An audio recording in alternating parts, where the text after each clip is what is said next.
Oh, are we on air? Oh. Good afternoon. Today is June 6, 2016, and this is a meeting of the Glendale Water and Power Commission. I am Commission President Matthew Hale, and we will go ahead and start with the roll call, please. President Hale.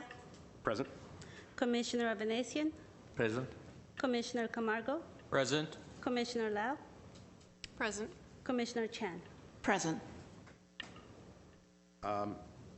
If there are no objections or no amendments to the minutes, let's go ahead and approve those. Number 2, consent items, the approval of the May 2nd, 2016 minutes. So unless there are any amendments, we'll go ahead and approve those without objection. Thank you. Let's go on now to GWP Commission and staff comments. Any comments from commissioners? Seeing none, any comments from GWP staff? Okay. On to the next item, please. Number 4, request for appeal. So how I would like to proceed, and Madam City Attorney, please correct me if I've got this process wrong. I'd like for GWP staff to lay out the case first. I don't have any cards on this matter at the moment. If there is anyone here, if the appellant is here, it would be appropriate, I think, to fill out a card and submit that to the clerk for us to take your comments after the GWP staff comments are over with. And then I will turn it to you to go over the procedure as to what is actually before the commission, if that's okay. Correct. So, Mr. President and members of the Commission, what's before you today is consideration of whether to grant an appeal of an appellant's request that you consider his appeal for a violation of GMC 1344-480, which alleges that the appellant tampered with his electric meter and was assessed some charges as a result of that. And after the assessment, appealed that matter and now requests that you consider that in a hearing. So the way that the process works is a two-step process. Today you're initially considering whether to grant that appeal, and if you do, then the matter is placed on a subsequent agenda for an appeal to take place. If you don't, you could sustain the decision of the general manager. That's within your prerogative. So today it's actually a hearing. I would recommend that you actually have the appellant proceed first and present his case, because he does have the burden of proof, then turn it over to Glendale Water and Power to counter that, if they desire to do that, and then allow the appellant the opportunity to respond briefly if he desires to do that, and then it's up to you to make a decision. Okay, then why don't we go ahead and turn it over then to comment first. Mr. President, can I just ask Ms. Godinez a question? Should we read the motions into the record? We could do that, yes. There's 2 motions. Motion denying appeal and directing the city attorney to prepare findings in support of denial and consistent with the commission's decision. And there's an alternative motion granting an appeal and setting the matter for a hearing on August 1st. So you would approve one or the other of those 2 motions. So with that, I'd recommend that you open the hearing unless there are further questions about the process. I have a quick question, Sure. Commissioner Lowe. President Hale and Ms. Godinez. So today what we are doing is basically determining if there is enough evidence or what would the Grounds, right. grounds to have a full hearing. Correct. Correct? Mm-hmm. Okay. Okay. Are you going to set any time limits? That's usually something the president or the... I believe our standard time is 5 minutes, if that's... It's your call. I just wanted to point that out. It's given that there's only one card on the matter, I think the standard time is appropriate. So, Mr. George Hakim, if you would please come to the microphone and state your case. Good afternoon. Thank you for letting me talk. My point is very brief. The charges per the statute are for unauthorized use or theft of electricity. That's what the statute says. That chapter in the Glendale Code is for unauthorized use or theft of electricity. So in case of I hire an electrician, he breaks the seal, I use the electricity without authorization, or I'm stealing electricity, these charges would apply. Now, if a contractor pulls a permit, he will have to do the same thing, break the seal, and he will be charged for it. We are doing this. We are getting a permit right now. So my point is, we're going to pay for the broken seal. We're going to replace it. We're going to do whatever the permit requires us to do. The problem is the contractor did this without pulling a permit. I mean, I was not involved in this. I was never even told there would be a permit. But that's between me and the contractor. As far as the city, the Glendale Water and Power, the charges per section 13.44480, this is the issue, the statute at issue today with these charges. And it says specifically the applicable charges described in subsection H of section 13.44500. Now, section H is the unauthorized use or theft of electricity. There is no, the customer cannot be charged per this statute because there was no unauthorized use or theft of electricity. There was an non-permitted breaking of the seal, but if you want to charge me or charge the contractor, you have to charge me and the contractor for any per the statute, per the Glendale City Code, for a contractor not pulling a permit. If there is any charges, then you'll be correct in doing so. But the charges as they are applicable now, today, is for unauthorized use or theft of electricity, which the Glendale Water and Power already admitted did not happen. So now, don't get me wrong, I'm not trying not to pay for the broken seal or the contractor. The permit will be pulled, and even if we did apply for a permit, you still have to break the seal. I mean, and we have to pay for it. I understand that. We're doing it now. So why is the double charges? That's my second point. We're being double charged. My first point, again, is those charges that are being charged to my account are based on the statute that says unauthorized use or theft of electricity. Now, if there is charges for not pulling a permit and breaking the meter and changing the breaker panel, that's fine. I'll accept that. But I haven't seen it. It's not in the code. So I request that we have a hearing. I don't even have my glasses. I can't even read this. Doreen let me borrow it. I think we should have a hearing and have evidence from both sides. It's an interpretation of a statute or a city code. Thank you. I don't have anything else. Thank you, Mr. Hakim. Mr. Zern. Fantastic. Thank you. Good afternoon, President Hale, Commission members. As Mr. Hakim indicated, and as it is so indicated in the Commission packets before you, Mr. Hakim's electrician unfortunately failed to obtain the required permits from Glendale Water and Power Department. Electrical panels, locks, meter seals, meter locks fall within the jurisdiction and purview of GWP.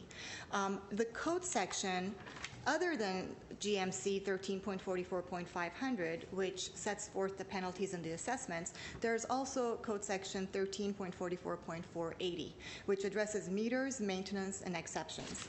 And that code section specifically states, and that's the section that's cited in the letters that Mr. Hakim received from Mr. Zern prior to coming before this commission today. That code section states, unauthorized alteration, tampering, or removal by any party, including a licensed electrician, will result in the customer being charged unauthorized alteration fees and any other applicable charges described in subsection H. So section 13.44.480 refers us to 13.44.500 subsection H, which states, subsection H1, section C states, damaged, removed, or tampered in any matter in any part of a meter seal, meter locking device, or socket is unauthorized use or theft of electricity by the customer. So it's unauthorized use or theft. It's not unauthorized use and theft. It's not just theft. So Mr. Hakim is absolutely correct. GWP is not alleging that he stole electricity. The charges you will see, Commission members, are not for usage of electricity or estimated usage of electricity. That's normally what we would do if we were alleging that a customer tampered with a meter and also stole electricity. The charges assessed against Mr. Hakim have to do with the staff time, the meter replacement fee, and the statutory penalties that the code provides for. So based on the statutes, GWP is respectfully requesting that you deny the hearing on the appeal. Thank you. And Mr. President, Doreen, if you could just confirm to make sure. So it comes down to, you don't have a permit, that's unauthorized. You're unauthorized. So I think we were trying to split a hair there about, I just didn't have a permit. Well, if you don't have a permit, then it's unauthorized. And anything you do, whether it's in my department, building and safety, the engineering department, without that permit, you are unauthorized to do any of the things that go into construction or any of the codes that the city is responsible for upholding, including this. That's correct. It would be similar to someone conducting construction work without the required permits. He or she would, at that point, be responsible for double the permit fees. Now, this permit falls within GWP's jurisdiction, and our code says that you have to pay the penalties and the assessments provided for in the code. It becomes a matter between the property owner and the contractor or the electrician who is doing the work without obtaining the proper permits. So to whom is the permit issued? Is the permit issued to the contractor who's performing the work, or is the permit issued to the property owner? Well, if the property owner goes and applies for the permit, it's issued to the owner himself or herself. If the contractor is a licensed electrician, in this case, I believe the contractor was a licensed electrician, then it would be issued to the name of the contractor if they have a license. However, the homeowner is ultimately responsible. Yes, absolutely. It's the homeowner or the property owner, because the contractor is doing it on behalf of the property owner.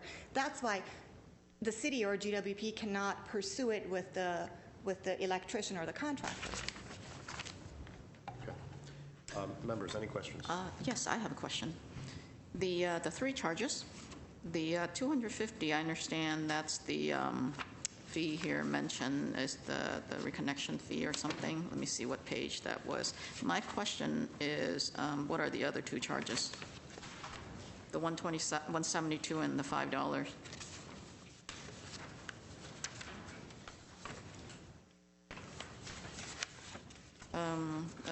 Page 3. I mean, but Page 3 of the appeal. Yeah. Commissioner Chan, sorry. The administrative fees would be for the staff time, and the replacement of the lock ring is it's a metal lock that goes around the meter, which is actually a security piece of equipment. Okay, so I found this page here. So the service may be disconnected and a fee of $250 per meter. A socket shall be charged. Okay, and then you mentioned the 172. Is that the lock? 172.09 is the administrative fee. That's staff time for going out and doing the investigation. Admin fee. Okay, and the 518. And that is for the actual equipment, the replacement lock. Oh, the actual lock ring. equipment. Oh, okay. I see. And that's just a unit price. Okay, good. Thank you.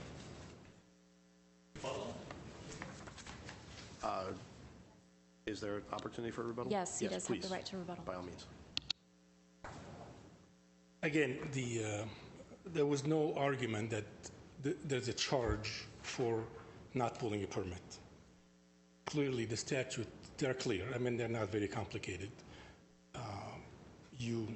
It's unauthorized use or theft of electricity. It's in the alternative, because theft meaning you're stealing the electricity, or unauthorized is, let's say you have you're a customer and you don't pay your bills, they cut your electricity, and then you could reconnect it again, or something in that fashion. But there is no charges. The city code does not allow charges for a contractor not pulling a permit. We are pulling a permit right now. We're going to take care of all these broken seals, all these charges. I think the current charges, because that statute is clearly for unauthorized use or theft of electricity. Glendale Water and Power already admitted that there was no unauthorized use or theft, so these charges cannot be sustained. We are pulling a permit. If there is a charge for not pulling a permit, and have a staff and council and managers spend time to rectify it, that's fine. But I didn't see any code section in this Glendale City Code that allows that. I I was not prepared today. I just came to see if there was an open hearing. I suggest, I recommend, I beg you, let's have a hearing. It's not going to be that long. We can introduce evidence and testimony or whatever the case is, as you require. Thank you. I think, Mr. President, members of the commission, we're falling on a, and of course it's up to you if you want to have a hearing. I think Mr. Hakim's admitted they did what they did. His contractor did it, and I understand his contractor likely did it without his knowledge or without his permission. Unfortunately, that isn't the role of the city to manage the contractor. It's the role of the property owner to manage the contractor, and he's fully responsible for the actions of his contractor.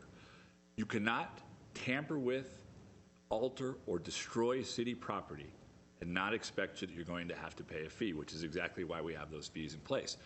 Mr. Hakim's comment that if there wasn't a penalty for not pulling a permit, well, we may not have a penalty on our permits, but I can guarantee you that building and safety, if you don't pull a permit and start building on your house, you're going to pay a substantial penalty, and that'll be the least of your problems if they don't, in fact, make you tear down everything you built.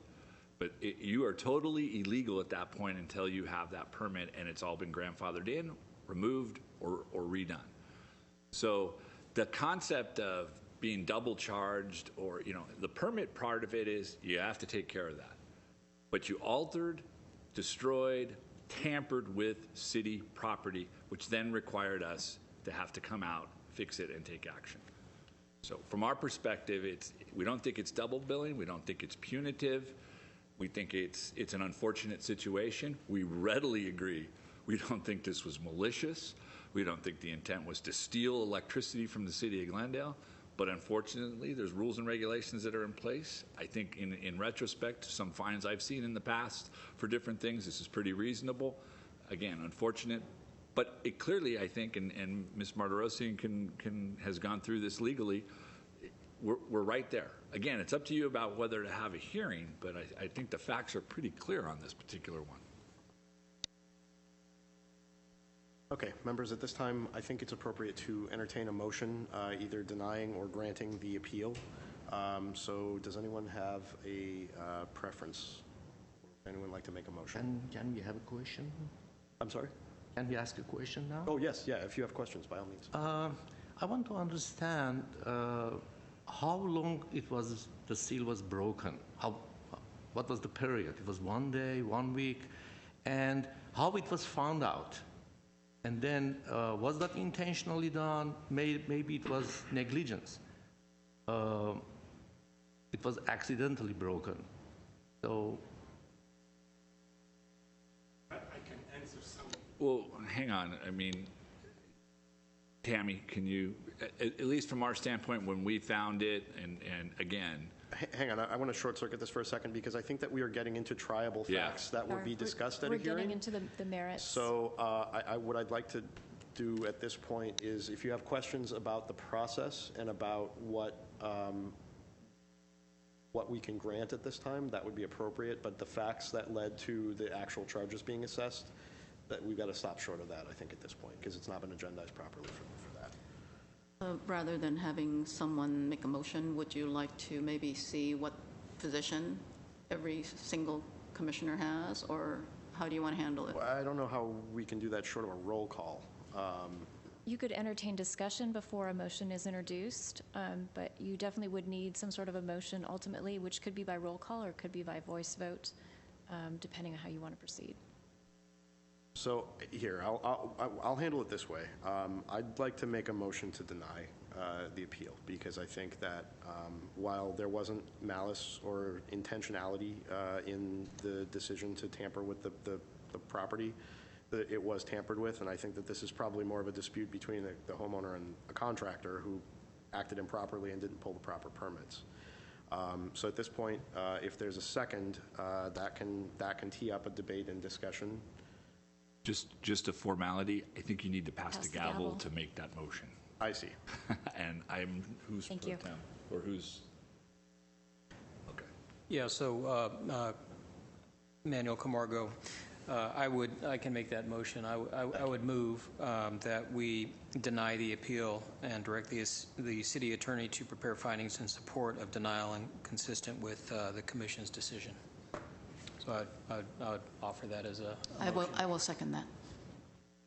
So now? So now we can simply open up the roll and put it to a vote, or if there's any discussion on the motion, now would be a good time to entertain discussion on that motion. All right. Seeing no discussion, Well, please. give me a I'm sorry. The only thing that I can say is if there are members of the commission who do have a number of questions, we're not able to pose them now. So the only way to hear those questions and to find out the answers to those questions would be through the appeal process. That is correct, yeah. Okay. So by passing this motion at this point, we're not able to answer any questions that come up. That would be correct. Right. Okay. Okay. Seeing no further debate or discussion, I'd like to go ahead and open the roll. Commissioner Venetian, Yeah, I deny. Commissioner Camargo, To deny. Commissioner Lau, To deny. Commissioner Chan, Yes, I deny. President Hale. Aye.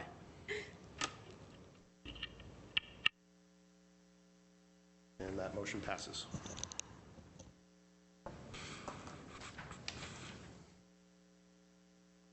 Next. Madam Clerk, item 5A, please. 5A, statewide drought update, Michael DeGhetto.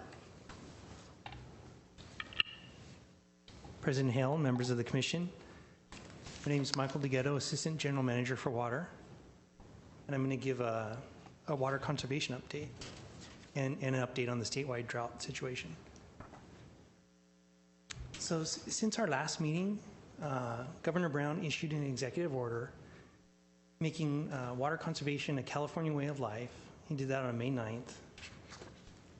And after that, the Water Board adopted a resolution on the 18th, making the compliance period for urban water suppliers from June 1st, 2016 through January 31st, 2017.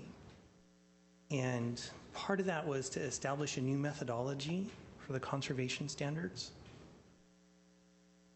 And the new methodology is an effort to prepare for 3 more years of drought by using the average water production from 2013 and 14, subtracting that from the estimated water supply in 17, 18, and 19 by making the assumption that the water supply will be the same as the supply in 13, 14, and 15. So it's definitely something to put in a spreadsheet to kind of come up with those numbers. It took me a little while to write it out that way, but that's essentially the new methodology that the state wants each urban water supplier to work through. And then once we do that, each supplier is going to establish their own unique conservation standard and self-certify that the standards are appropriate, and then that we're going to have to comply with that new methodology. One thing that's different this time is the state also wants the wholesale water agencies to calculate the volume of water that they're going to supply under that new methodology. Basically where, say in the case of MWD, all of the MWD member agencies have to give MWD how much water we think we're going to need, and then MWD is going to have to do their math basically and see if they're able to supply that. So I thought I'd talk about where our water comes from. Since we're a member agency in Metropolitan Water District, in that 10 service area down at the bottom of the state, their main supplies are from the State Water Project and from the Colorado River Aqueduct. And along that system, and again, it's a regional system with 26 member agencies serving about 19 million people, there's storage. Part of that system includes storage. like Diamond Valley Lake, and that provides a significant portion of the water that we use to get through the drought. And that shows local investments in storage. This particular facility cost $2 billion, was completed in 1999. Now we also have local supplies. So about 70% of Glendale's water is from MWD, and 30% is groundwater. And there's limits on how much groundwater we can use based on the judgment, water quality, and then water levels. In the San Fernando Basin, it's limited by the judgment and by water quality issues, and how much our treatment plant can produce. And in Verdugo Basin, we actually have more rights than we've been able to use for quite a while, and that's more due to the groundwater levels in that basin. And then, of course, about 2,000 acre-feet of recycled water that we serve every year. So the supply situation, since we spoke before, on May 10th, MWD's board of directors lifted their water supply allocation and implemented a water supply alert.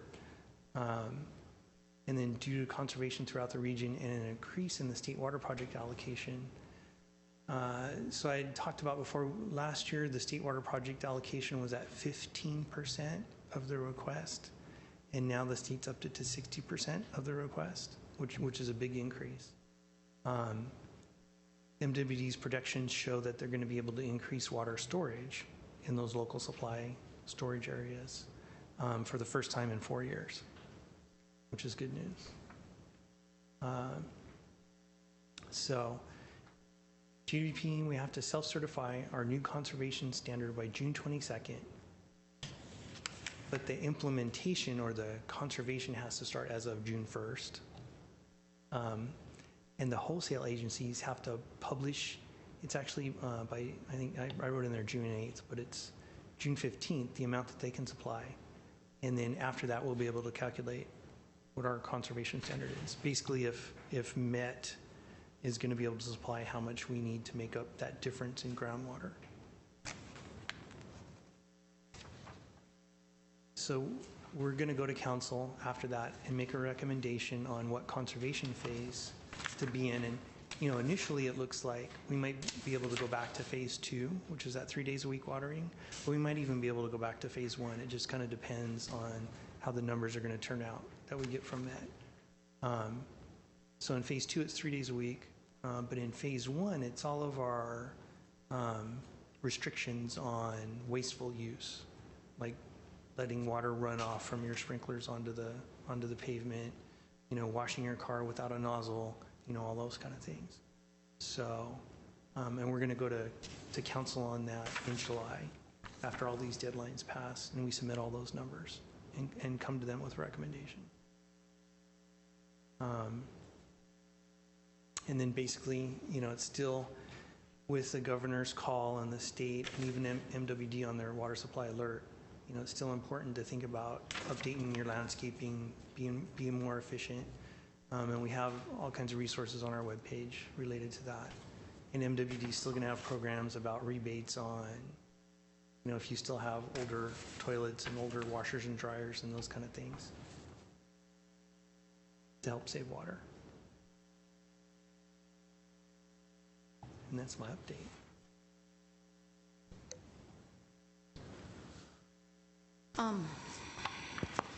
I have a question. So I'm looking through all the slides here. I am not getting a clear picture as to how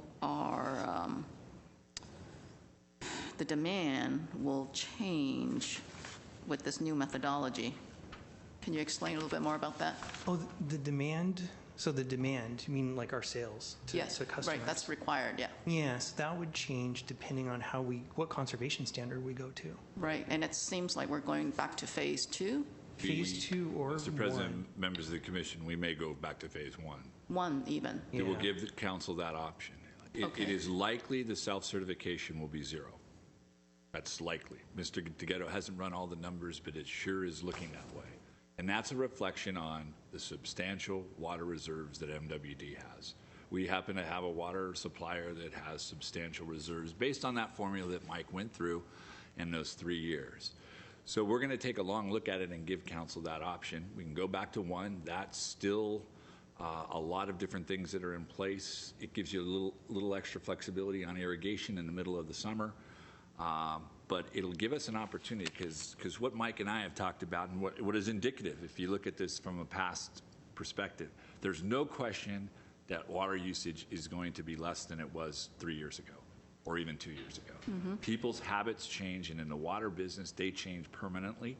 Plus, we had a fairly, we believe, at least from the records we can obtain, fairly good participation in the turf replacement program through MWD. So that's permanent water reduction right there. We've got a lot of people that went with, for instance, Oakmont Country Club that did a lot of turf replacement and reclaimed water use. So we imagine that our overall permanent usage is going to drop even without any kind of mandatory conservation.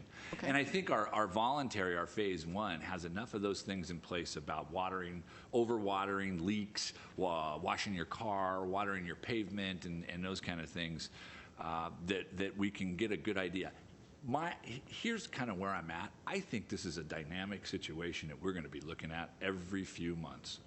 I think that in this particular case, because of vacation schedules, we'll get back to council in mid-July. That gets us through, I'm anticipating, maybe the end of the year. And then we tell council, we'll tell you how the summer went. We'll tell you what, based on, as Mike was saying, the State Water Project, the Colorado Project, which now is coming under federal scrutiny, where are we at? So I think we're going to be looking at and it's going to change. It's going to be very dynamic. We may go back to more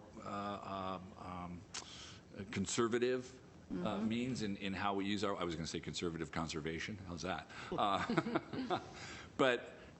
And at the same time, we don't want to just simply let it all go and no pun intended, open the floodgates. Right. But also we were thinking this is a summer period. We're going to have a 0%. This is when people probably use more water, whether it's recreational or it's for their irrigation because of the hotter temperatures.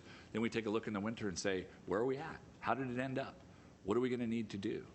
But really kind of instead of taking a hard and fast line one way or the other, it's being very flexible so that we can give some relief to our customers during those periods of time when we have the opportunity to do that. In other words, when storage is really high and we're able to get the water availability is there and we can keep the price down. And times when it's not so good, we turn around and say we've got to really tighten the belt. But at the end of the day, our people continue to do well.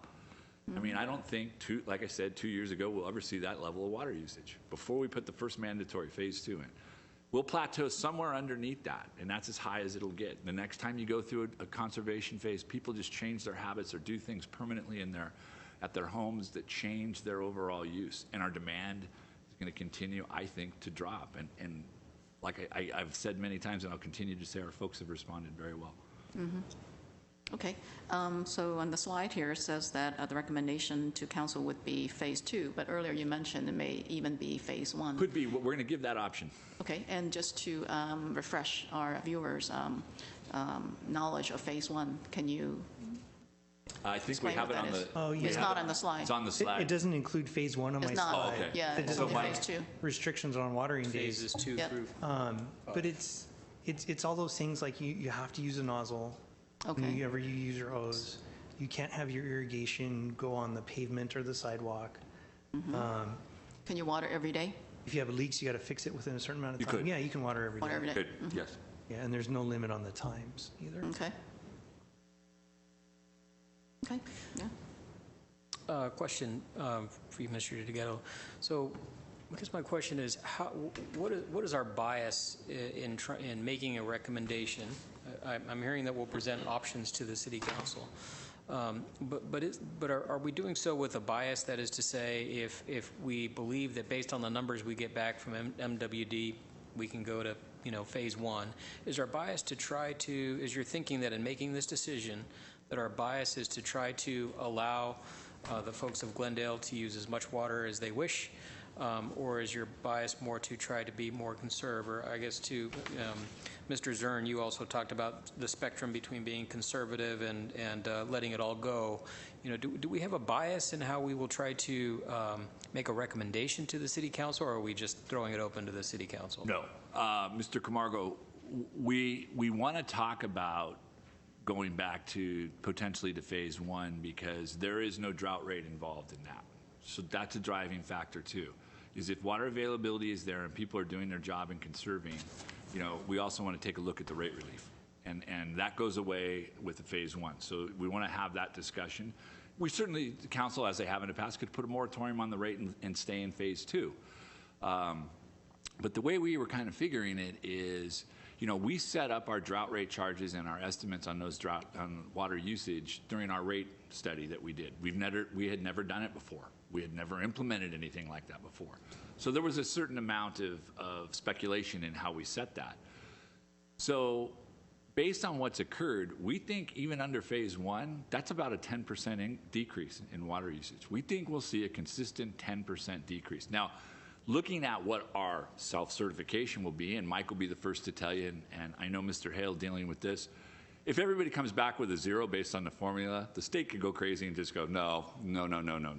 We're going to reconsider that, and you're going to have to do 10 or more. And then if that happens, then we'll have to come back and adjust on our rate schedule. But seeing as that we think phase one is a good solid 10% reduction, we don't think that's such a bad thing. And we think that being as that there is water availability, we can give some relief to our customers. And I don't think at any point do we think, again, that we are just throwing open the floodgates saying do it whatever you want. I think people have learned. I think there's different habits. If we don't see that happen, Mr. Camargo, we'll come right back and say, we were wrong. We need to adjust up and go to that phase two, and then we can talk about the drought rate at that time. But we're trying to balance, again, you've got the rate impact, you've got revenue based on sales, and I think you've all seen different water agencies who weren't as proactive as we were finding themselves in trouble because they lost a lot of money during the drought. Now they're trying to make it up. And the only way to make that up is at the ratepayers' expense. So we're trying to balance that as best we can, give the ratepayers a little bit of relief, and at the same time allow them a little more flexibility in the water use because it's there. We're sharing. We don't hold the water. I mean, we hold some. Obviously, we have our own reservoirs, but we don't hold the big, reserves. And if somebody's holding those, okay, we can try to offer a little bit of relief. That's the thinking in doing this, and not trying to bias the council one way or the other, or just kind of throwing out all these options. Just say, hey, think about this. This is what we've thought about. And we're okay. I'm okay with that. I'm okay with going back to phase one, letting the drought rate go, and then let's spend the next 6 months looking at how that turned out, and then we can also see what develops at state and Department of Water Resources. But as you all know, in the course of 2 days, from the governor's proclamation to the DWR to MWD announcing it, it was like it got the news and everybody was saying, oh, the drought's over. There is no drought anymore. Well, that was somebody else who said that. The drought is over. And that's not quite the case. We still need to be very, very conservative in wasting water. And I think that's the key, is the difference between water waste and efficient use of water. And hey, still use your nozzle, still use your hose. Don't wash your car in the driveway and do those kind of things. And we think there's a good potential for balance there. But again, if it doesn't work out, we'll be right back and say, you know what? It didn't quite work the way we thought it would. I'm sorry if I missed this, but if we are going to change which phase we're in, and a recommendation is going to be made to City Council, when would it actually be implemented? I think one of you said it, but it went by. July 12th is the meeting, so it would be July 13th right now. So it would just be implemented immediately? Yes. Okay. And we're working on our billing system to be able to accommodate that. Sometimes in those cases, we'll defer to the next first of the month, or if it works better for billing, but it doesn't have a 30-day waiting period or anything like that. No, it would be adopted as a resolution, I presume, so it would just be immediate. Yes. Okay. Any other questions or comments? Okay. On to the next thing. 5B, budget update. Steve Stern. Mr. President, members of the commission, our annual budget. So I will preface this by saying, although the largest single budget in the city, and as you can see through the accounting, it can appear to be somewhat complicated. I say appear. I'm sure the people who manage the budget for me will say it's more than appears complicated. But it actually isn't as complicated a budget to put together on an annual basis. And the reason for that is, when we go through a rate case scenario, We have a cost of service analysis that has a pro forma attached to it. And although there are some areas, obviously, that we have to speculate on as far as what cost will be, we always add a modest inflator based on past experience. Certainly, especially the electrical business, you have a little bit more volatility in the markets when it comes to the regulatory side and renewable energy credits and carbon offsets, purchase power, purchase gas. But for the most part, the budget is pretty stable, and really kind of the changes we make are by exception. And that's the M&O budget, which would include salaries and benefits and all non-capital. On the capital side, going into next fiscal year, our budget is still dominated by bond proceeds. So we issued bonds in water and electric, and we are finishing those off next year. And so before we were to program any other money, in the electric side of the business, there's plenty of bond proceeds left to more than get us through the year. We're probably a little short on the water side with where we'd like to be, but of course our reserves aren't such that we can add any more money, at least this year. Good news is we're getting our head above water. Not so bad news, but we need another year or so before we're in a position where financially we can begin to expend more money in the capital budget. So here you see, with all that said, the dashboard, as we call it, for the department. And you'll see in the top left box is just the total budget broken out by the various components: salaries and benefits, maintenance and operation, capital outlay. Capital outlay is equipment. Vehicles, large pieces of equipment, anything over $5,000. I have to look because back in the day it was $250. That's how long I've been here. So any of those kind of items, and then capital improvement, as you know, are construction-like projects for pipeline upgrades and power plant repairs and overhead and underground upgrades in the electrical operations, substation overhauls and such. The box just to the right of that is just a snapshot of the personnel. This is something standard, and this kind of dashboard is how council has presented the entire city budget department by department. So we're just remaining consistent with that. Those are the four categories of how we classify our staffing. So you have manager, supervisor, technical professional, and general employees. And then you'll see there what our proposed number is in each of those four categories, our total number at the bottom, percentage of total. So you see our managers are 7% of our total budget, which is well below goals that the city has to be, below 20%. So we're even below that.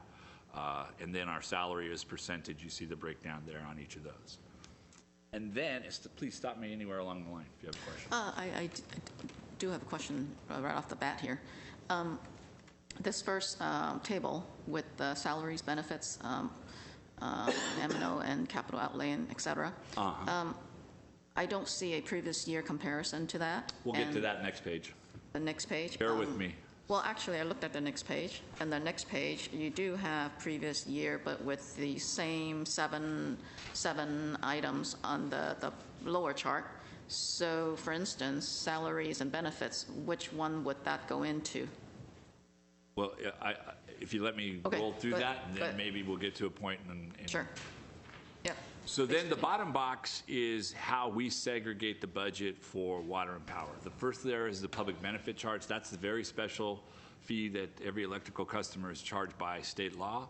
That goes into a special fund. It's very much segregated, and it's really all geared towards energy conservation programs. This is where we pay for our subsidies for rooftop solar, but it is also where we also pay for rate subsidies for our low-income senior residents. That's another allowable expense out of there. Then you have the Electric Works Revenue Fund. This is primarily all of the O&M and the salaries. Okay. The Electric Depreciation Fund, that's the capital improvement monies. And then you have we segregate electric customer paid capital fund. This is where let's say it's a downtown mixed-use building comes in. They want their electrical service. They pay us 100% plus overhead for that, and we budget it separately from our own work. So this is where they may need transformers installed or additional service lines into their building. They're required to pay that fee. And then you see the same three categories for water. The Waterworks Revenue Fund, which is the primary fund source, that's salaries and benefits and O&M. The depreciation fund, capital improvement again, and then the customer paid projects for the water operation. We'll go to the next slide. So here's the comparison in each of those categories. So what you saw before was a cumulative number for salaries and benefits in the water and power department. And those except for the public benefits fund, everything either is allocated to water or electric, or water and electric. So there's the cost comparison for the electric public benefit fund. And we added $1 million for rooftop solar this fiscal year. So that's included in there. We carried that over. There's a slight increase there, as what we did is we budgeted 2 years, and as you may recall, the PBC budget is adopted by council on a 2-year basis. But for next year, we included a potential increase in the subsidy for low-income customers. You have the Electric Works Revenue Fund, and you'll see there that you have a $17.5 million increase, 7.5% overall. And again, these are kind of in the volatile markets. So to a lesser degree, we had increases in PERS costs, we had increases in medical costs, and this is a big year in our IBW contract for salary increases. But primarily, that money is coming from the more volatile markets. So you see about 10 million of that, or close to it, is for gas and purchased electricity. And I will tell you that's all pretty much about Aliso Canyon. So we have fortified our budget a bit in anticipation that costs are going to go up for gas, and even with curtailment, there may be penalty costs. And to get purchased electricity, it's going to cost us more, especially when gas is curtailed. The market will just turn around and make you pay more for that electricity. There's also an increase there. We, as you may be aware, renegotiated our agreements with LA for primarily our delivery transmission point at Sylmar and our balancing authority agreement with LA, who acts as our balancing authority. So there's some additional costs in there. We negotiated those costs. We fully expected them. We never begrudged the city of LA the need for them to have to raise their fees. We just didn't like how far they wanted to raise them, and that's where there was some intense negotiations. But nevertheless, we had some increases there. And regulatory fees. As I mentioned, renewable energy credits, carbon offsets, those kind of things, they're actually traded on a market. So you have to, the market in some cases has been very much down, as in fact some were predicting the demise of the market based on the lack of income they've had. But nevertheless, when you purchase power and you purchase it depending on what type of power it is, where you purchase it from, you've got these certain regulatory fees that you must pay, and ours have gone up a little bit there. So those are really the primary drivers in the electric fund, the revenue fund. In the depreciation fund, you'll see we have a significant drop, almost $12.8 million, and that's in the capital improvement. And that's primarily, again, we're using up the end of the bond proceeds that we have, but we also have a number of carryover projects that are funded now that we're still working through. So we've got a significant amount of capital improvement work to do, and that budget, as I said, gets us through the end of our bond proceeds. And then our customer paid funds, as I indicated to you. And that is somewhat of, we talk to building and safety, get an idea of where permit issuance is and planning, and see where they've had inquiries. And then we basically estimate that. And Waterworks revenue has a $2.6 million increase. That's primarily cost for labor. We also have some regulatory increases there. We've got some additional paving. Our paving for construction projects, we needed to augment that, so you see that number has gone up as well. Water Depreciation Fund, which is the capital projects, is down, and as I said, we are at the end of the bond proceeds there. Again, we have some carryover projects, but we could certainly probably on a normal basis put a little bit more money in there, and as I said, once we begin to build reserves in water, we will do just that. And then again, the water customer paid fund, which is, again, somewhat of a speculative number based on what we know today. But you can see at the bottom line, as I said, that the budget is fairly dialed in, and you're looking at a 0.19% increase, $650,000 for a $335 million budget. That's decrease, right? It's decreased. Sorry. It's decreased. It's decreased by 1.9%. Right. But I mean, it's how dialed 0.19. in. I'm sorry, yes. So it's very little fluctuation for a budget that big, where, as you can imagine, even a simple PERS or medical increase can be very much impact this budget. That's a testament to just us staying within the pro forma. That's the deal. You know, we have a pro forma. We want to stay within there. We think we're at a really good place from a structural standpoint. We don't want to reduce a whole lot more. But at the same time, we want to make sure that we stay within that pro forma that was based on the revenue we projected and the rates that we had been approved for by council. I have a couple of questions. Sure. With the depreciation fund, electric, I noticed we're cutting by 12 million, 12.7.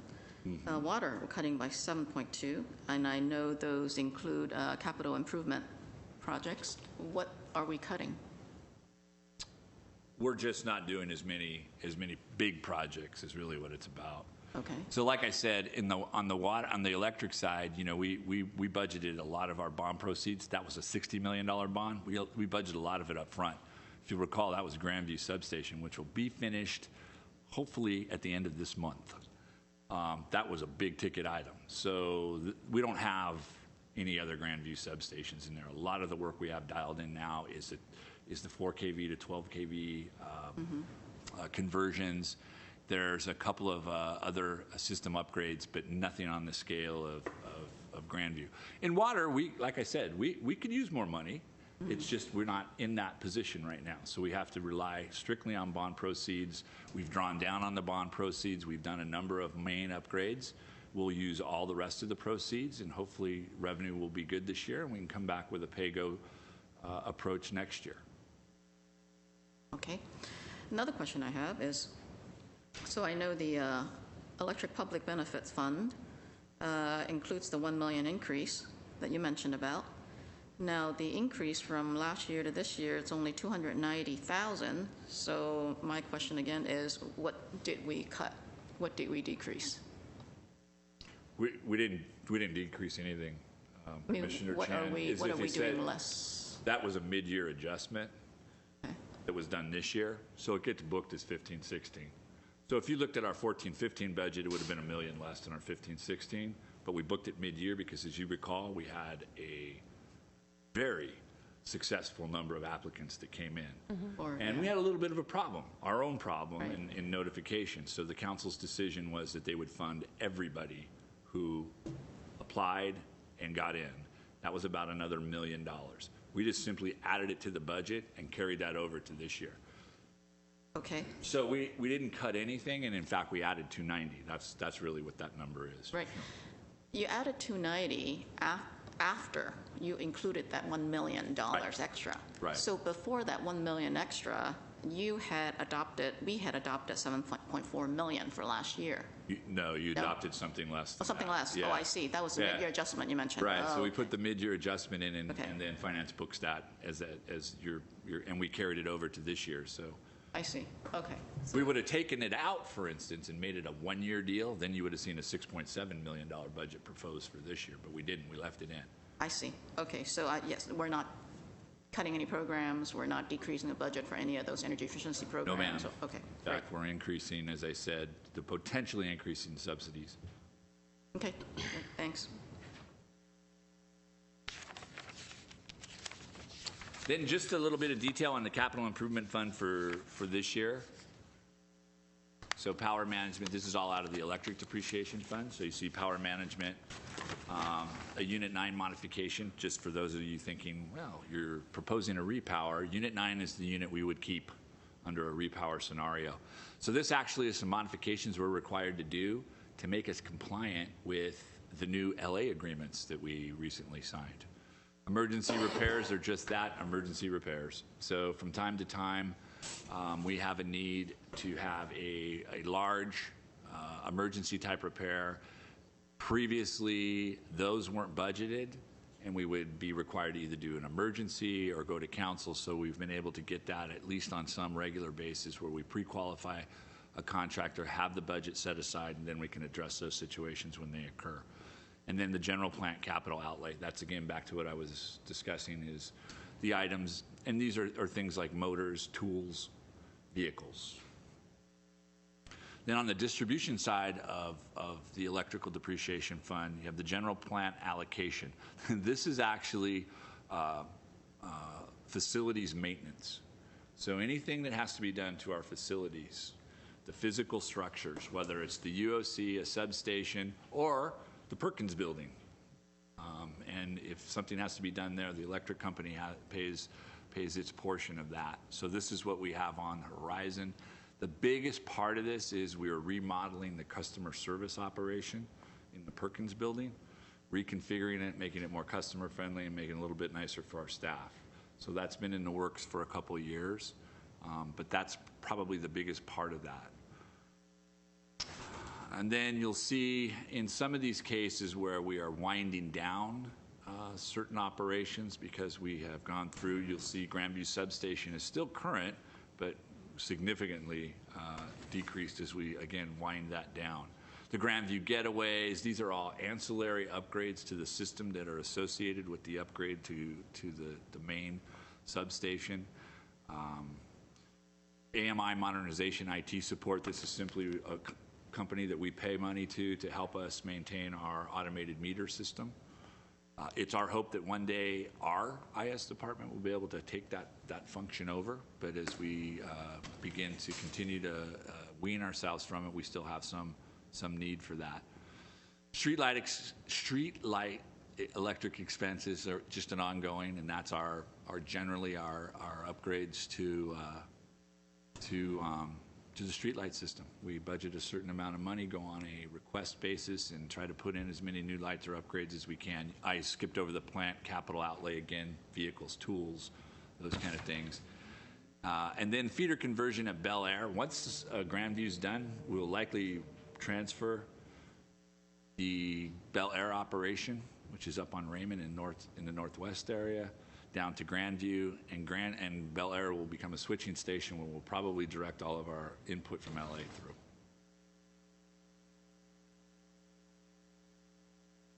And then a lot of these are what I call our regular ongoing maintenance, meter purchases, transformer purchases, replacement of poles, electric vault replacements, cable replacements. So those are all routine kind of maintenance operations that are done through our construction arm. Emergency system improvement, this is what is essentially is our share we're paying for to the IS department, who's upgrading our emergency backup and our through a virtual system. And so that's for the entire city. This is our portion of that. Glendale Grandview South Reconnect, that's again another ancillary issue related to the upgrade of Grandview. We have our fiber plan implementation. So I talked a little bit about that before, and it's one of our objectives and goals is to implement a fiber program where we actually sell either mostly dark fiber throughout the city and offer private individuals the opportunity to purchase through us. That's something that is in the budget. We've had our business plan finished, and we will be, as I told you, we're going to bring that and give you guys a peek of that, and then we'll take it to council and get the budget approved. There's kind of a two-phase process to that. The main phase is getting connected to One Wilshire and getting our ISD department all set is sort of the backbone. And then we go out once we're done with that, and that's primarily what this money is for. Once we have that connection to One Wilshire, we've got the world where we want it. So we'll go out and begin to market it if that's council's desire. And then a couple of other projects that we have that are part of our system upgrade, and then our SCADA monitoring, which is basically our information systems that are connected to our services. Could I just ask a quick question? Sure. What is one Wilshire? One Wilshire is the point that the world works out of. So having a fiber connection to that it is literally a building that houses equipment, and I am no IT expert, but this goes, and Craig, maybe you want to give some more detail. But having connection to that then gives you literally access to the world in a very commercial way. Mm-hmm. So we don't have that connection right now. And many people do who are able then to sell their services and also improve the services that they have in their own operation. So it's a really big deal in the IT world, and that's part of what this program is all about, or this project's all about, is to get us there first, set that as the foundation, and then we move out from there and are able to offer some of our customers, like Disney and DreamWorks and those high-tech companies, really impressive opportunities to move the kind of data that they move across a wire, which is also very impressive. So this is primarily targeting large businesses. Yes. Mm-hmm. It isn't. We did take a look at what was there an opportunity for us to bring this all the way down to the residential basis, and it doesn't make any sense, not for Glendale. Really, Burbank has a good model, and fortunately we're lagging behind them, but that's a model I think that's good for Glendale, and from a business perspective, that's the way they felt with us. But we're not in a situation to get in the cable business, which is essentially the Verizons and the AT&Ts of the world. Yeah, we're not going to be able to compete with them on that level. If you're in a rural area or a small city area, electric utility can sometimes take that service over, mm-hmm. but not for us. And we did look at it, but it'll be at a high level business commercial type level. Right, because and this is based on cost. It's just not cost efficient. It's not cost efficient. Okay. Okay. And I mean, just the amount of money to put the infrastructure in, and the return on investment is almost non-existent. Right, but the financial incentive is there, and there is a good business case to be made then for providing that service to large businesses. Yes, and that was the results of our study. So when we bring that to you and go over it, you'll see that, and we have a solid business. Sector that we think can make this go, and we are proposing to offer good competitive prices, so we should be okay. Okay, we'll go on and just. I have a question before you move on. So, life-to-date project budget, is that what's been used already? Yes. Okay, and then to the right of that's remaining budget. So that's what's remaining. That's remaining from what was already budgeted, and then if there's a proposed third column, that means we're adding to that. You're adding to the 61? Yes. Okay, right, so, yeah, like at the end here is 13.6, you're adding to the 6.6. So yes, let's take cable replacements. Okay. The life to date was 568, we have 61 remaining, we're asking for another 676. Okay, adding to the 61. Right. I see, okay. So if you look at all the way down, well, actually, what page is this? Slide 7. Slide 7, electric customer paid capital fund 555. Okay, that one, I understand earlier you mentioned that's where the customer pays, when the utility provides additional line, et cetera. So right there, life-to-date project budget is $6.2 million. That's what's been used. Correct. Remaining in the budget is 6.1, and we're adding 1.8 to that. Correct. Okay. A little different on this budget in that you're predicting based on what you think will be built or what you know has been proposed. So the remaining budget means that there's a project out there, or two, huge. In fact, I can name 3. You can drive down Central or Brand and see those. Mm-hmm. They're not quite there yet, putting the transformer in, but as soon as they do, it'll just tear that budget and eat it up. The 1.8 is what we predict would be in addition to anything we have right now. Again, it's a guess based on what's in the pipeline as far as planning, permits, and the development side of the business. So if that doesn't come to fruition, it just goes back. Right. Why is the 6.2, the budget that's been used to date, so different from the adopted 2015 and 16 number, which is 2.8 million? because we had a lot of activity. After Yeah. the budget was adopted. Yes. We used to not budget it this way. We used to do it a little bit different, but this is just a bit cleaner, and the accountants like it a little bit better. But it's a number that's not our money that's getting spent. So that's somebody that's paying that. If the number's off, if people cancel the project, if it goes away, the money never came in, and we just take it right off the books. But that can fluctuate quickly. You can have somebody that says, in 2 years, I'm building this project, and come back to you and go, I decided I want to build it this year. Okay. Okay, so at the bottom, electric utility totals, you're telling me the budget is really 12.8 adding to the 15.5. We're adding 15. Adding the 15 to what's remaining, the 12.8. Correct. Okay, so how, that doesn't really reflect the proposed 16-17, because you decided not to add what's remained in the budget to those numbers? I'm sorry. I mean, okay, there's 12.8 million left, and Now let me just interrupt you. That's remaining as of 3/31. 3/31. Right. Okay. We anticipate that most of it will be gone by June 30th.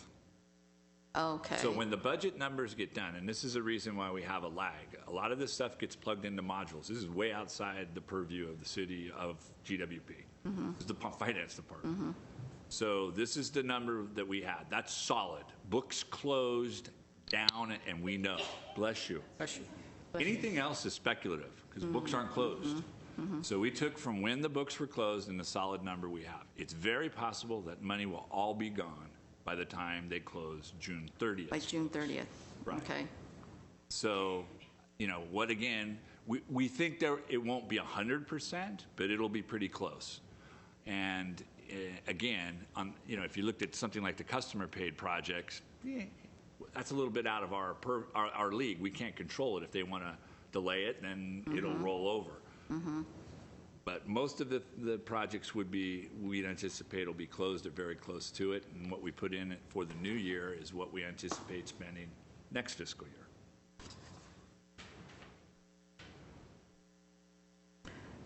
So the customer pays us that part, right? The customer pay capital fund. And why would we be adding that to the amount that we need to budget? Okay. Say that one more time. The depreciation fund, electric depreciation fund, would be 13.6 million, right? Yeah. And we're forecasting that we're going to receive from electric customer pay capital fund 1.895. That's for next year, yes. We're expecting to receive that amount, right? That's what we're proposing. Oh, yes. we're We don't proposing? know if that's what we're going to get, but Okay. yes, that's what We're we're proposing projecting. to receive that. Right. So why would you add that to the 13.6? Blow up the budget, and then you book it as revenue when it comes in. That's Oh, why I this see what is you're a saying. bit different. So you have to show it as expense, and then book the revenue when they make the payment to us. That's the accountants. That's how That would be you the do it. revenue. That's how the auditors want to That's see how it. they want to see it. So you blow your budget up because we do the work, we pay our people, and we buy the equipment. Okay, Then they write us a check, and we book it as revenue.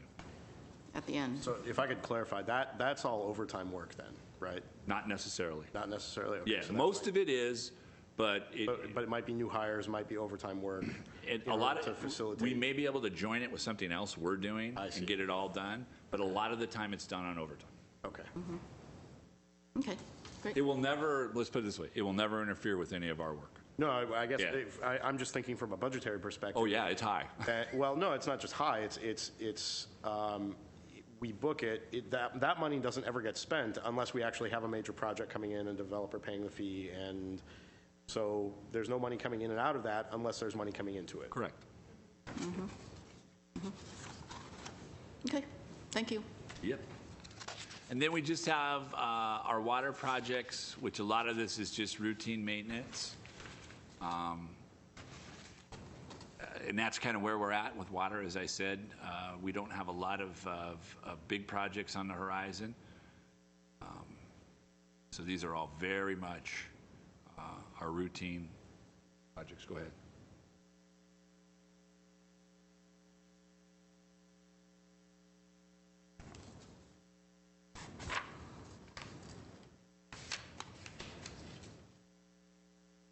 very much catching up on a lot of things, making repairs. You see roof repairs and putting new sample stations in or augmenting sample stations and surge tank rehabs. So just a lot of kind of that necessary, not as sexy as a big water main project, but certainly very much needed. So I think that's it. Do we have any more? That's it.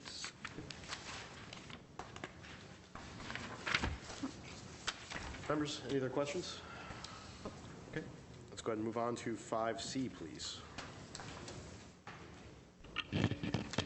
5C, customer service, quarterly update, Tammy Valley. You get to see.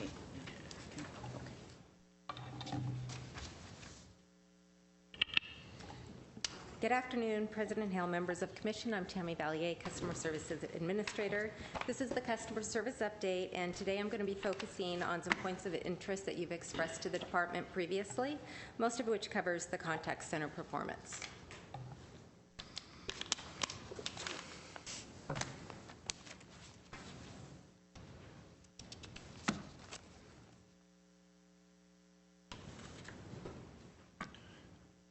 Thank you. By the end of the year, customer service will have received 280,000 contacts from customers, and this includes all channels of communication, both live and self-service. These are contacts that are initiated by the customer at the telephone, the front counter, cashiering, electronic and written correspondence, as well as the interactive voice response system.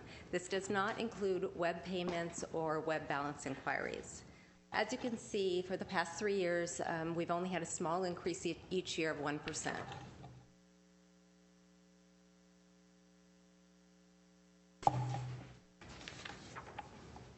Technical difficulty. A little bit, sorry. Here you can see the primary communication channels and the transaction volumes for each. Although there was an overall increase of 1%, if you look at the telephone communication channel alone, there's an 8% increase, and then for counter service, although it looks relatively small there, it's actually a 25% increase over last year. This is primarily driven from the Phase 3 mandatory water conservation and the initial billings that had the drought charge on them. That really drove up our front counter and counters and telephone service. As far as the decrease, you can see that there's a 7% decrease in the IVR, in which you would normally not want to see a decrease in a self-service communication channel. There is a direct correlation between any type of system downtime and an increase in telephone calls. I mean, just on that, the last bar chart, so you're projecting our payment counter activity continues to slowly go down. It does. There was a 3% from last year. We actually have a goal of 5% reduction each year. We're not quite meeting that, but 3% is good. We'll take that. It isn't quite happening as fast as we would like. It's not, and we actually have some initiatives this next year. A lot of our payment counter are cash transactions, and our hope is to put in a kiosk in the lobby this next year that will take cash payments. So we'll see if that helps. And that'll be a lease, so if it doesn't work, we could always remove it. But we think we might have some success with that. And we plan on having somebody out there to teach customers how to use it. Hopefully that will help. This is our average telephone handle time. In addition to seeing an increase in telephone volume, the time spent with each customer increased significantly from 2 years ago. It is down a little bit this year, but you can see there was a big increase from 13-14, currently over 6.5 minutes. Handle time is a combination of the average talk time as well as the time that a customer service rep may need to end the phone call and do their documentation. Sometimes they have to send emails to customer, sometimes recapping what they discussed. Sometimes they have to fax something to the customer or notate the count in many different ways. So that does take time. Traditionally, having a short talk time was a very important measure for call centers, but we're kind of seeing a change in that. Call centers are starting to acknowledge that hurrying the customer off the phone just really isn't very useful for the customer. For us, handle time goals are a moving target, and it really depends on what's going on in the section. What are we dealing with at the moment? Do we have new programs that we want to talk to customers about? For us, right now, what we're dealing with are customers that may have a high bill. We want to spend the time discussing that with them. We want them to understand the bill. We want to talk about their usage, their patterns, and then depending on the situation, we want to drive them to our WaterSmart portal, our O-Power, and now the mobile app. And that takes a lot of time because a lot of times customers want us to hang on the phone with them while they log on and they want to look at it, go through the different pages, and have us explain it. That can take quite some time. After that phone call, we may be emailing them the links, or if we didn't walk through it, emailing them the links so they could do it later. But it's very important, and it's really beneficial for us, but it's also beneficial for the customers so that they can monitor and track their usage for the 60 days before they get the next bill. And then they're not shocked, and they could also set their own budgets.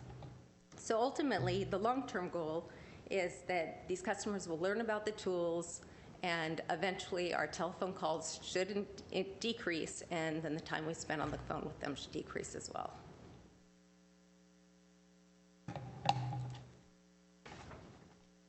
The abandoned call rate is the number of calls that hung up before connecting with a customer representative. Here you can see our abandon rate is 9.8%, which may be above the national standard, which traditionally is about 4%, but that's for all call centers. So if we look specifically at our industry and specifically with utilities in the Southern California area that are dealing with the same issues that we are, we're doing about the same, actually a little bit better than they are as far as the abandoned rate. So I'm a little bit confused by this bar chart because you have 7.7% and 9.8% that are almost identical size bars. 7.7 is a little high on the bars. I was going to say 9.8 looks a little smaller, a little shorter than the 7.7% bar. Does that reflect per call or per customer accounts? On the left side, those are the number of calls that abandoned. It's the same raw number of calls, but a higher percentage of total calls? I think if we drilled down into, I don't have the Excel that's attached to this, but if we drilled down into it, you would see that there actually is a difference in the number. I don't remember, maybe I do have it. That could very well be. Yeah, it's just a greater percentage of. Yeah, I think it's just maybe if I had put the axis with 500s or thousands or something, it would clearly show it. But it just has to do with the percentage. I mean, if we're taking fewer calls but we're taking the same number of calls or abandoning the same number of calls, then the percentage could have gone up. That could be the explanation. Yeah, I did verify this chart, so I'd have to dig down. I wish I'd put the exact numbers in here. But it is 9.8% of the phone of calls that abandoned. And Tammy, the neighboring utilities, are those the normal three we compare ourselves with? Yes. Pasadena, Burbank, Los Angeles. What do those three numbers stand for? 15% for 2013-14, or is that for a certain utility? I'm sorry, that's for a particular utility. So utility 1 was 15%, utility 2 was 14.4%, utility 3 was 10% abandoned. For 15-16? Yes. For year 15-16? Okay. They're current. Okay. And although there's some anonymity here, it's Burbank, Pasadena, and LA. I just won't tell you which one. Mm-hmm. Okay. Any other questions on that? No? Okay. Do we have a projection for how this number will change? Well, I'll get a little bit into how it's a little bit difficult to predict. A lot of it has to do with the season. I could tell you in March, I think it was 3.3%, but if we looked back last July, I think it was 12%. So it really depends on what is going on. The month that we implemented Phase 3, we had an influx of phone calls, and so that drives our abandon rate as well. I can't predict that at this time.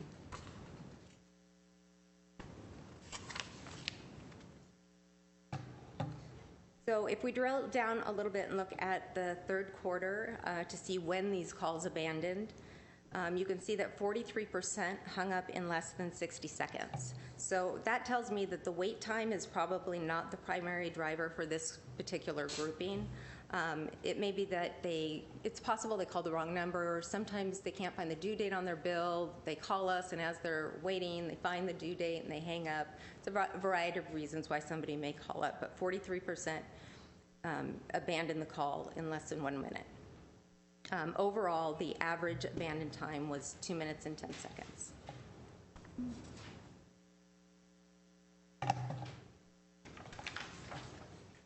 So what we just discussed was the 9.8% or the 10% that abandon. For the other 90% that continue to hold until they reach a live agent, the average speed of answer was 1 minute and 6 seconds. Now, traditionally, our service level goal was to answer 80% of our calls in 30 seconds. We were just recently on a conference call with APPA, who was doing an overview of a recent benchmark study of all utilities, and the new standard for the top performers was 70% of their calls in 30 seconds. So if you look at that, we're at 68%. So we're not quite in the first quartile, but we are doing relatively good. So just to recap, for contributing factors for abandoned calls are high volume, and it is seasonal. During the summer, right before school, we have a lot of move-in and move-outs. People are getting their higher bills, and we have a higher call volume, and that does contribute to abandoned calls. Mondays and the days after holidays are very busy for us. We get an influx of calls on those days. Power outages, we get a rash of phone calls all at once, and that is a huge time when people abandon, because they think it's just them, and then all of a sudden they're holding on the phone and they see, oh, my neighbor's out also. So we get a lot of abandoned calls at that time, and then of course any type of system downtime, we get an increase of calls, which will end up in some increase in abandoned calls as well. And then this, I just really wanted to illustrate to you, this is 1 month. This happens to be the month of February. And the yellow are the abandoned calls, and then it's actually red, but it looks purple up there. Those are the calls answered. So you can see that these are the Mondays and holidays, which have a large area of yellow. On this day, we had a power outage and system downtime.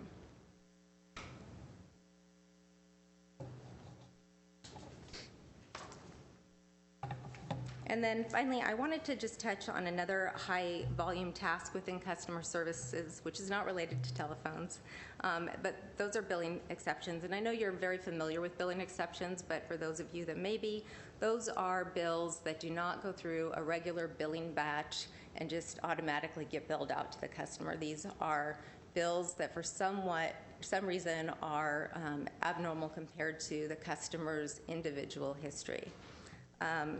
So for the majority of our exceptions, 50% of them are because they were either too high or too low. And then we have another 30% of those that are because the bill has zero usage, or it may be a new account that doesn't have a billing history for the system to actually compare it to. And then 14% are for bills that are generated, and at the moment that the bill was being generated, there was not a read that we couldn't communicate with the meter for a read. So these exceptions are resolved by reviewing the account for any notes. So for example, if it's low usage, the customer service rep may log on, they may see it's in a property management name in between tenants, so they know it's vacant, they'll just automatically release the bill. It may be that it's high water usage, and they look into the MDMS, they see that there's continuous flow, so it's a water leak. If that's the case, they may try and contact the customer. They may send a letter with the bill. If it's a large leak, they may actually send a field tech out to try and make contact with the customer and leave a door hanger. So all of these have to be looked at, and all of them are treated differently. In 2014, we did set a goal to reduce the number of exceptions by 20%.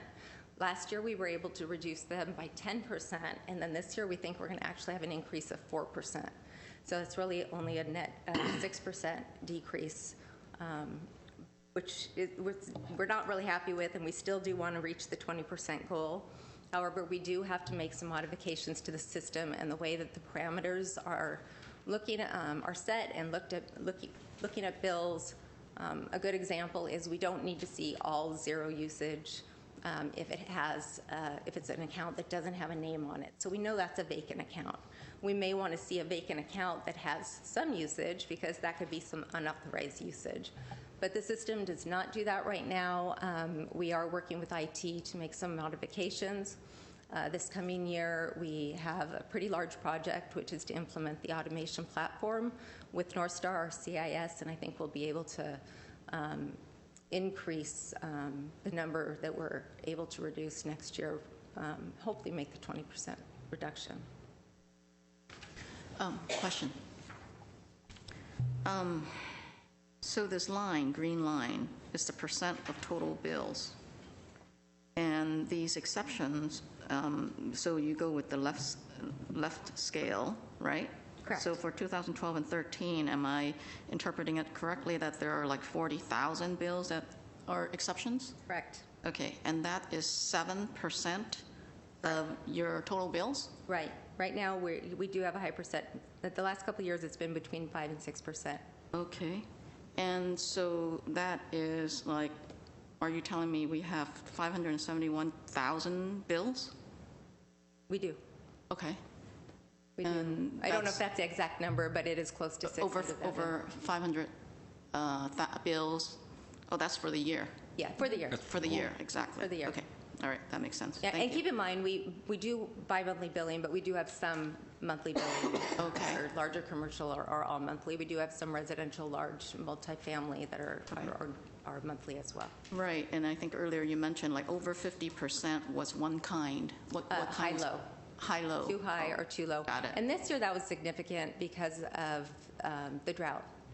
So a lot of people reduced, and then when Right. the system was looking back at the customer's history, it fell out as an exception. So a lot of these we actually just look at, review, and automatically release. There's not too much work that goes into it, but putting that back into a batch, I mean, it's still manual work that has to be done. First thing, of course, we want to do is look at the parameters. Well, maybe they're too narrow, but they're not. They're pretty broad. We have, I'm going to take a guess at my memory, and I believe for single family, we have a 300% difference for it to even kick out. That is pretty broad. So I don't know how broad we really want to go, and then make the mistake of releasing a bill that's too high. And you hear of those things happening where somebody gets a $100,000 bill or a $10,000 bill. So finding that sweet spot can be very difficult, especially in California, where our weather can be very different year to year. Okay. Excuse me. These abandoned calls, this is so short period of time, and almost half of it is like that. So how you keep that statistics? It is like manually you do that, or automatically? How you count that? The exceptions, how many are actually falling out? Yeah. So on a daily basis, we have billing. Every day we bill. We bill, let's say, 10 routes per day. And so out of each of those routes, the exceptions will come out on a report, and there's a count of how many accounts are on there. I'm talking about the calls, abandoned calls. So we're going back. Oh, the cause. Calls. Oh, the calls. Oh, cause. Calls. Oh, the calls. I'm sorry. Which slide are we on? This is page 3. It's not slide 3, though. Yeah, this is page 3. Back up, that one. Yeah, that one. The one with the red. Next one. There Yeah, you go. this one. So how you do these statistics? Because it's like 20 seconds and there are many calls. Is it done automatically, or Yes. you're doing by hand? No. No, that's done through our automated call distribution system. So we have reports. We could run reports. There's probably, 45 or 50 different reports that we can run for any period of time that we want. This happens to be for the third quarter, January 1st through March 31st. All right, thanks. And I think I had just one more slide at the end, which just recapped the different reasons for the billing exceptions: communication, non-communicating meters, This is, like I said, there's a chance when a route goes out through the system that maybe 10 meters don't get read. For that, a customer service rep would go back on the system, and they typically would be able to get the read that day. For whatever reason, it just didn't get captured. Sometimes they'll have to go out and maybe check the meter. Who knows, maybe there was a big truck parked in front of the meter. There's a variety of reasons of why that can happen. And then new accounts, no previous billing history. We think there's some things we could do to configure the system that might help us deal with those, whether we can bring in some type of average for the size of the house or the size of the property so that they don't all hit the exceptions. And then the high and low account history we discussed. Commissioners, any questions? No, thanks. Thank you, Ms. Valier. Next item, please.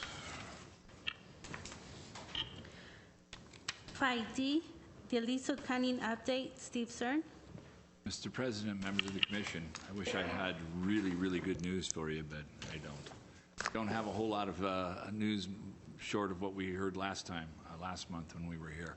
There's been discussions on virtually a daily basis, sometimes numerous discussions between different entities, from balancing authorities to the electric utilities themselves to the gas company to our public outreach groups and the like. But there doesn't seem to be any magic bullet that is going to help us in this particular situation. Some still hold out hope that the gas company will be allowed to, at least in some minor way, recharge some of those tanks. A lot of us, knowing the political ramifications of that, doubt that will happen. One of the things we were hoping for is somehow through some of the Western regional agencies in the CAISO, there might be an ability for us to free up some of the transmission space that allows us to have in the south, especially some of the lines that go directly from the north to the south, the ability to bring in more power on a temporary basis, be it when we know curtailments are going to come or for maybe solid months like September, that kind of thing. So those are all still in negotiations. In the meantime, I think most agencies are gearing up for the worst.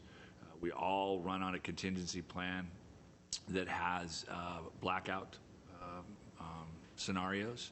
So ours has been updated, and we'll go over that with the city manager very shortly here on load shedding.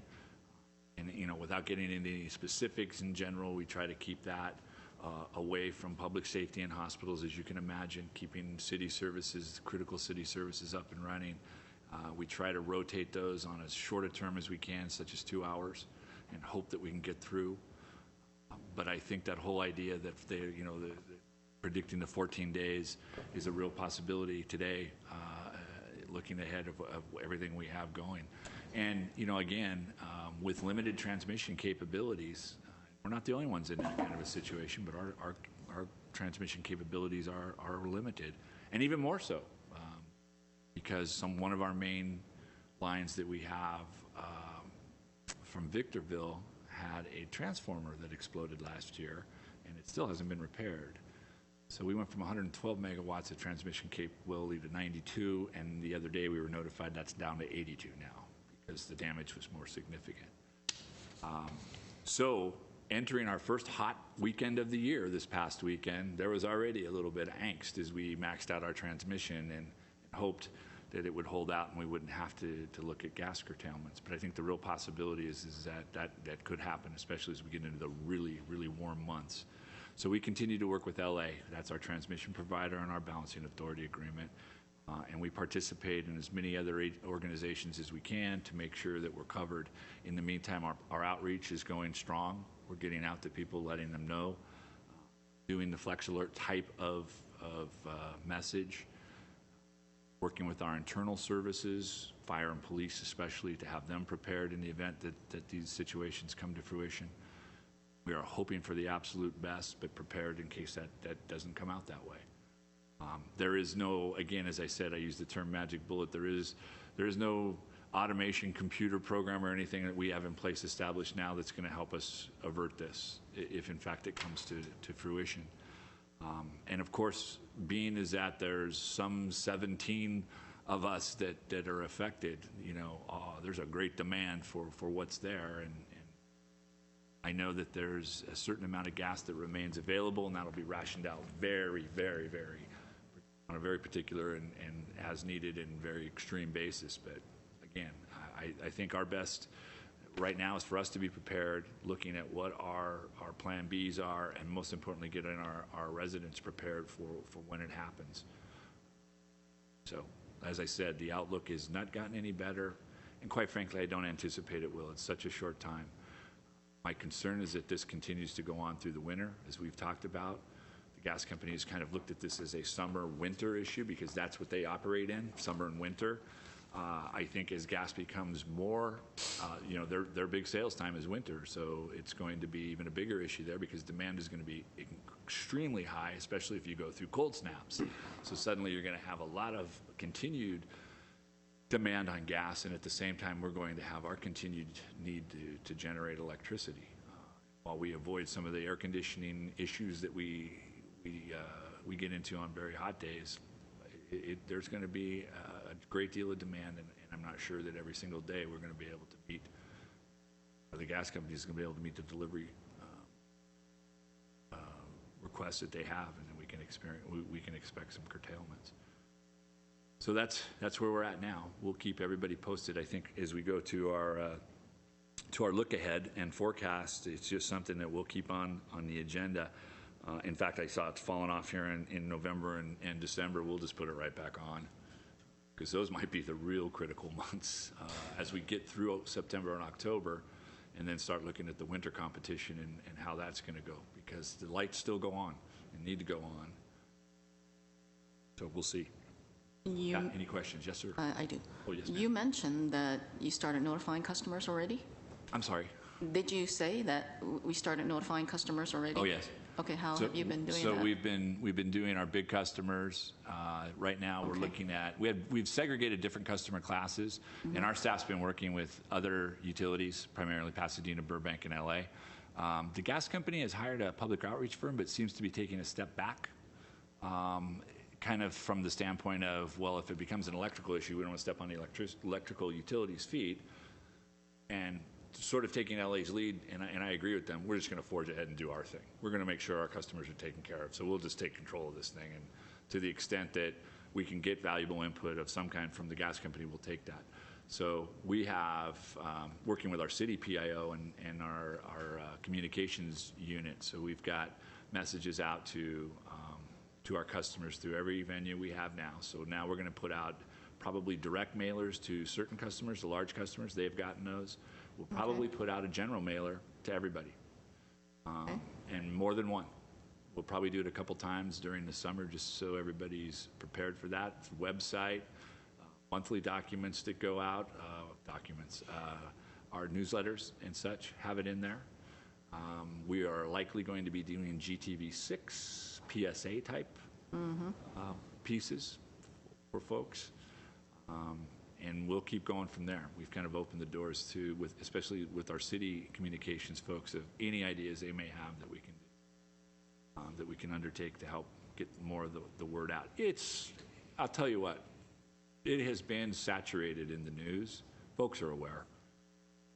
We're getting a lot of calls saying, okay, so exactly how is this going to work when I don't have power? And, some of our bigger customers even are saying, all right, so our plan B is to do some of this. And so we'll say, hey, hang on, let us go down, talk to you a little bit, show you where we're going, see where you're at. And then we've started going out and entertaining discussions about, is there ways for private firms to shed load ahead of us? So we'll see. That's certainly something, if they have the capability to do it and the willingness to do it, that would be helpful, especially big users. So those are just discussions at this point. Okay, so it sounds like some of the large customers have already been notified and in discussion. And so like the other methods that you discussed, they're in development. They're in development, okay, and should be out. I think you're going to just continue to see the flow of these things come out as we finish them and get them going. Okay. And like I said, it's going to be not just, for the summer, we're just going to keep going and saying, here's the situation. This gas shortage is going to affect us in a number of different ways, the most critical being that we could have rolling blackouts. Right. And you're seeing cities, we'll issue a press release as well. I'm surprised the press hasn't talked to us yet about this, because you'll see that there are press, today Riverside, for instance, had an article in their local paper about the potential for rolling blackouts through the Riverside Utilities Department. So if we don't hear anything, we'll reach out and make the effort to see if we can't get something in the newspaper. Mm-hmm. Yeah, as you mentioned, I mean, we've already had like the first really hot weekend, so it's coming up really fast. So. Yeah, there's a lot of folks that say this could be a warmer summer than we had predicted, or a warmer summer than we've seen in a long time, which would be just great. Commissioner Kumar. Mr. Zern, real quick, can you just refresh my memory on the matter of the release of the wells? I think there were 114 or so, and in our last update, I think what we heard was that each of those wells needs to be recertified before it can be used again or released. And is that in? So, and I also heard you say very clearly, no good news to share today. What is the plan there? Are they to be released one at a time, so there could be some gradual relief as wells are released, or is it an my understanding, Mr. Camargo, is that they're going through this intensive inspection program. Some wells are being deemed, they're just setting them aside because they're deemed to have to be repaired. So, and they're trying to find the wells that are okay. When they get to a point where they have whatever number of wells that is, and the last I heard they were about 30% through that number, 112 or 114 wells, they need to then petition to see if they can fill them up. Therein lies the rub, I believe, because most people believe that politically they won't be allowed to refill them, even if they are deemed from whatever inspection and state agencies that go through that process that it just won't be something that they're going to be allowed to do, at least in the short-term basis. Understood. Thank you.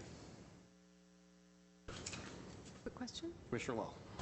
I read recently that as part of the studies that were done as the drought has been continuing, there was some surprises in terms of the fact that people were using a lot less electricity as they were consuming less water, so that there was a link between water conservation and electricity conservation. Mm-hmm. I was wondering if GWP is monitoring, if there's any way for GWP to tell if decreased electricity usage is linked to decreased water usage, and if so, is water conservation a sort of backdoor to electricity conservation in an emergency?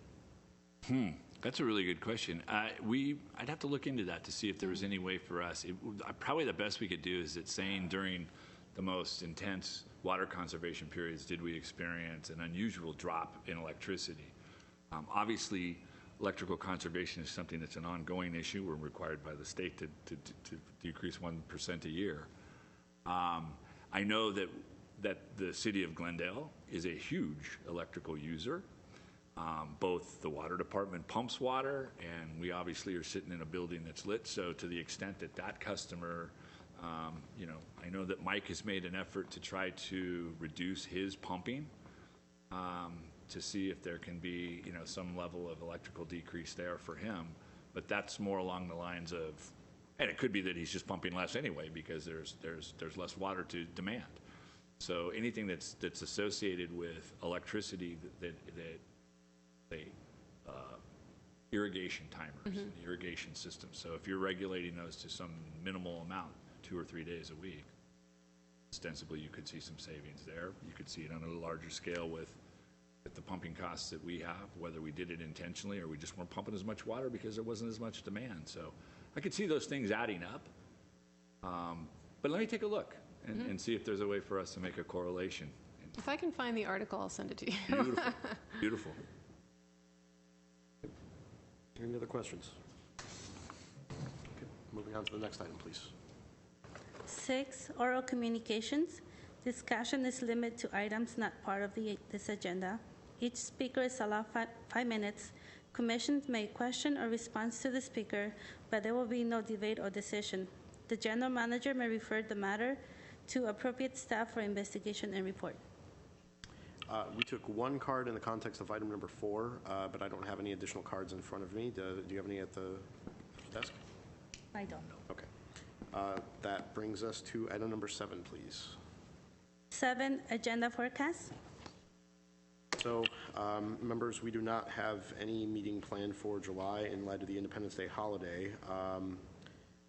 I would entertain perhaps an idea for a special meeting focused on Aliso Canyon if we are able to put together maybe a more specific blackout plan that might indicate what is actually to transpire if we have gas curtailments. It's likely we'll get a little bit of advance warning about that, so we maybe. Hopefully. I would love to be able to tell folks that we could give them some amount, but we have not gotten that assurance from anybody else, so it's very tough for us to pass it on. Yeah, I'd love to be able to tell you that, that we're looking at this happening tomorrow afternoon and or even in the next hour, but we certainly will get that message out as soon as we hear it, but nobody is making a commitment to us as a gas user. Sure. So could we develop a scenario where we are actually, we know there's a gas curtailment or a gas curtailment happens. What happens? I mean, it would be nice, I think, as a customer, for me to know, okay, so the word comes out that morning, there's going to be a gas curtailment, there's going to be some sort of service disruption. What does that mean? How is that going to disrupt my day-to-day life and work and everything else? We could sure try. I'll tell you, we just got notified, we were given a flow chart by the Western Electricity Council that said, in the event of a curtailment, and so it's sort of a no, everything's okay, yes, and I wouldn't even bring that to you for the. Our response, even from our electrical engineers, was not sure how we're going to react to this. So, but to try to boil it down into more along the lines of, this is what you can expect on like an area basis, because we have so many feeders at each of our substations. You're going to see whole sections. This is what you can expect. It will be dark. There will be no electrical power. It'll be 2 hours. Then we will roll it to another part of the city. So we can give scenarios like that. Yeah, because that is kind of what I would like to see. I'd also like to see what the plan is for all of our public safety first responder organizations, because we're probably going to want to keep fire stations, police stations powered. They are. Yeah, right. So how is that in a more extended disruption gonna work? So those are the kind of details that I think, as a member of the public and as a customer and as someone who's just cares about this, what I would like to see sort of explained in a more coherent, robust way. Yeah, we could do that. And I welcome any feedback from the other commissioners as well about things that you might want to consider as well. And I welcome your feedback on whether you think that maybe a special meeting in July is worth it on that subject matter. Because the faster we get to doing this and putting the models together, and the more prepared we'll be for any eventualities that do it. I agree. Yeah, I think the plan is important, and we should see it as soon as possible, and I'm available for a special meeting. Yeah, I would support a special meeting in July focused on that. So we'll have Catalina reach out to you about some dates, because I know that's height of the vacation season, so we'll see what we can do. Perfect. And we'll get as many as we can. Okay. That ensures a quorum. Great. That's all. I'm sorry. But that's all we're going to have at that meeting. Yeah, I think so. I don't think it needs to be the extensive. I think that this is truly kind of a special educational outreach discussion that would be focused on, here's what's coming in the summer, maybe. Everyone get ready. All right. So, Commissioner Albanese. I think there could be a solution towards, big customers to be a kind of self-sufficient. By that I mean, at least it would be nice if they have incentive to put their own generation, not 100%, as much as the minimum that they require to run their, business. So I know this is a kind of longer term suggestion, but generally speaking, this is good from many points of view. So if big customers be self-sufficient from safety point of view, it is as well beneficial.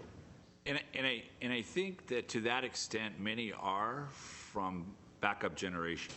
That's kind of the key, and that's what we're out to talk to them about. Would you be interested in running your backup generation at the hottest time of the day on this particularly hot forecasted day? Would you be willing to maybe go dark a little bit on some of your operations, being as that, now in this case, you could say, could you do this for us? Just guessing that second and third week of September is going to be hot, always is. Maybe we get a plan where you do that, maybe you darken up a little bit on one side and then run your generators for an hour. And we understand that costs you some fuel, but you're not, we'll make sure you don't pay any electrical costs during that period of time, so there's a trade-off. And that's the kind of thing we're looking at for them to help us in the very immediate future. Certainly with renewable energy, you see businesses already looking at ways to become a little more self-sufficient. So I think long-term, that's what they're kind of starting to look at, is how to get those solar installations on, because of the incentives that are there and the ability for them to do something rather easy to become somewhat self-sufficient. So, Commissioners, I think we have a very healthy agenda for August. That's pretty robust. So I wouldn't recommend any changes at this point. And I think that we can probably revisit the future months following that at that meeting as well. Yeah, that'll be a pretty busy meeting, but I think a lot of that we can get through rather quickly. Yeah. I'd like to spend a little bit more time, we will spend a little bit more time on the fiber optic system. And maybe with our July meeting really covering Aliso Canyon, we may or may not need to do much on an update there unless something miraculous has happened. Yeah. Or catastrophic, I guess. If it can be any more catastrophic. Dramatic. Yes, there you go. Okay. Are there any other changes that Commissioners would like to recommend? I'll just flag, so for September, it should be Labor Day.